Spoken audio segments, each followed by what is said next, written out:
Ladies and gentlemen, this is Carmine Sabia for Explain America on what is a somber day in our nation. Today, 3 adults and 3 children were brutally and viciously, premeditatedly murdered. And the news came out just a little while ago of exactly who did the crime. And the media went straight to changing the narrative immediately. I'm going to show you a series of videos that are important, and I want you to watch all of them. Believe me, watch all of them in their entirety. They are important, and I would like you to share this with your friends. I know I say that every day, but the media is not going to tell people what I'm about to show you. They are going to bury this, and you need to see it, and they need to see it.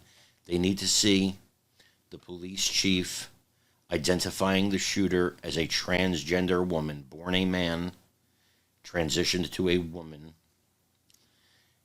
committed this horrible crime.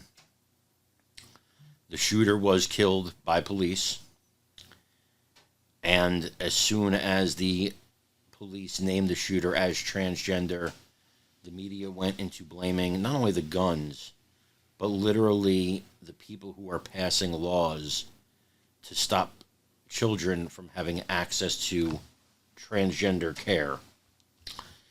So I want you to watch this. I want you to watch how quickly the narrative shifts from what is most likely, we will come to find out in the coming days. I can't, of course, say it for a fact because I don't know. But they have a manifesto. What is most likely an anti-Christian hate crime that nobody wants to say, because apparently there are no hate crimes against Christians. I want you to make sure you like and comment on this video so that it gets the play that it's supposed to get. I want to make sure you subscribe to us on YouTube at Explain America, follow us on Facebook at Explain America, and join us in the Explain America Lounge group on Facebook, where we can freely talk. And again, I want to first, before I show you these videos, offer my heartfelt prayers. My heartfelt prayers for the people of Nashville, Tennessee, for the families of the students who were killed, for the souls of the students and the teachers who were killed, for all their families, for healing, and for the mental well-being of the other students and teachers and police officers who witnessed an unimaginable horror today, a horror that hopefully none of us ever knows. I'm going to play these videos right now. You're going to watch the police chief make the announcement, and then you're going to watch the narrative switch immediately. Again, important that you share this. Our investigations tell us that she was a former student at the school. I don't know what grade she's attended or grades, but we do firmly believe she was a student there.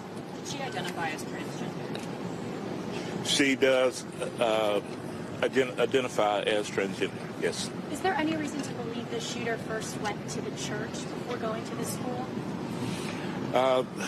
I can't give you that information. Unsure. We know that the minute the calls came in, we responded to the church, so to the school. To the school? Yeah. Did you have was there 2 officers that went in when they first got there? Do you know how many there was when they first interviewed? So it was 5 officers that immediately went in and addressed. We have video that we're going to release, but you can see in the video, you can hear gunfire going on as they're in the school. They address the threat and take that threat down. And Chief, what do we know about her weapons? So we know there were 2 AR-style weapons, one a rifle, another was an AR-style pistol, and the other was a handgun. We believe 2 of those may have been obtained legally, locally here. Can you confirm that one of the adult victims, Catherine Coops, was head of the school? Was what? Was head of the school? There was some, I don't know her exact capacity within the school, but it was higher up in the echelon. And were any of the children victims related to any of the school staff? Unsure. I believe one may have been, but I can't confirm that. Did the shooter have any criminal history at all? No history at all. And no motive at this point? Anything discovered in the apartment or house? No, we have a manifesto. We have some writings that we're going over that pertain to this day, the actual incident. We have a map drawn out of how this was all going to take place. There's right now a theory of that we may be able to talk about later, but it's not confirmed, and so we'll put that out as soon as we can. And Chief, is there any reason to believe that how she identifies had to do with why? I'm sorry, I'm not someone's mic over. I didn't hear you say that again, sir. Is there any reason to believe that how she identifies has any motive for targeting the school? We can give you that at a later time. There is some theory to that. We're investigating all the leads, and once we know exactly, we'll let you know. So was this a targeted attack? It was. Do we know about a history of transgender man or woman? Don't know any history of mental illness at this time, but we are looking at that as the investigation is ongoing. And I'm sorry. She identifies as a transgender man or woman? Woman.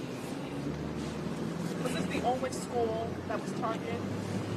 It was the only school that was targeted. There was another location that was mentioned, but because of a threat assessment by the suspect, too much security, they decided not to. In that area. All right, that is Police Chief John Drake of Nashville, who is briefing reporters on the deadly grade school shooting in Nashville at the Covenant School there this morning. The police confirming 6 dead, 3 children, 1 8 years old, 2 9 years old, and 3 adults, including Catherine Kuntz, who is the head of the Covenant School. The police chief also said that the shooter has been identified as 28-year-old female Audrey Hale. He said she's a former student of the school and confirmed that Audrey Hale was identified herself as a transgender person. The state of Tennessee earlier this month passed and the governor signed a bill that banned transgender medical care for minors, as well as a law that prohibited adult entertainment, including male and female impersonators, after a series of drag show controversies in that state. And they join the company of a whole host of other families as well, right?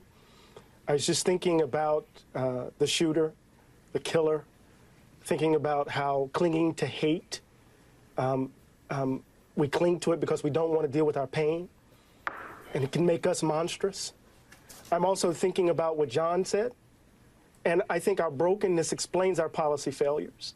And I got 3 things that come to mind, Nicole. Greed, unbridled greed that overruns any notion of the public good, gun manufacturers.